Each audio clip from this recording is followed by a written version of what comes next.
खुलुमबाय लोगोफोर, नोंथांमोनखौ दिनैनि रादाबाव फिन बरायबाय। दिनै आं नोंथांमोननि थाखाय माखासे गोनांथार रादाब लानानै फैदों, जाय रादाबफोरखौ नायनानै नोंथांमोना गोजोननाय मोनगोन। अन्नानै रादाबखौ जोबजासे नायलांदो लोगोफोर। गिबि रादाबाव दं लोगोफोर, बर'नि जाखांफु फावखुंग्रि मिथि नार्जारिया मुंदांखा इउटुबार बि बयसखौ साबायखर बावदों।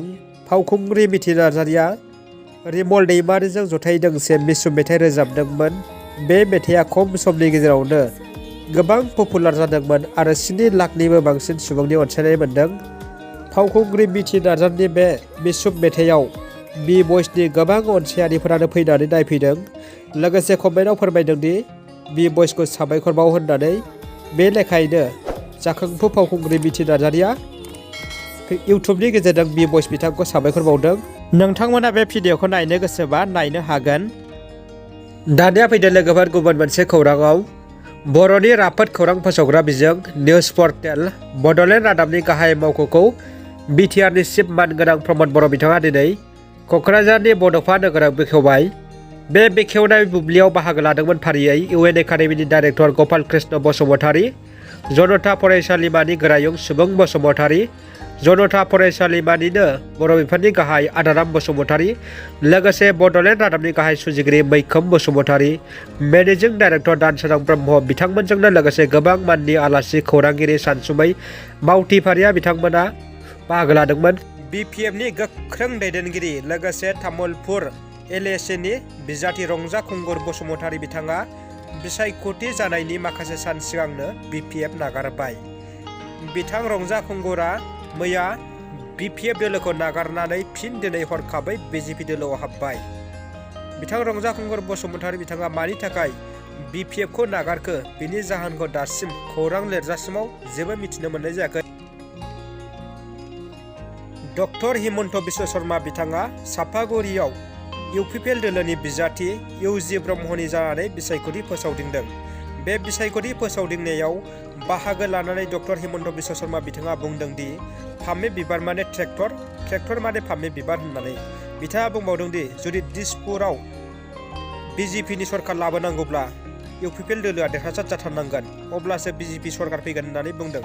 ससियेल मिडियायाव जेब्लाबो कन्ट्रभार्सि खालामबाय थाग्रा बड'लेण्ड टाइगारआ राजकुमार पृथ्वीराज नारायण देब मेसखौ गोबां अजद होनानै चेलेन्ज खालामदों।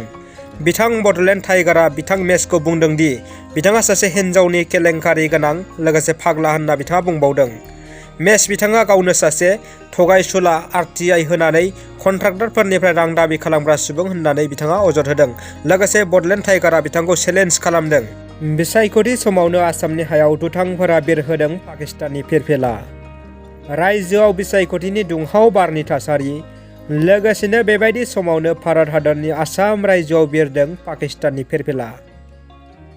कामरुप जिल्ला रङिया महकुमानि सिङाव थानाय रङियानि गरखुसियायाव सिनाय मोनै दुथांफोरा बिरहोदों पाकिस्ताननि फिरफिला। जाथायखौ लानानै रङिया हालामाव दुंहाव थासारि सोमजिदों।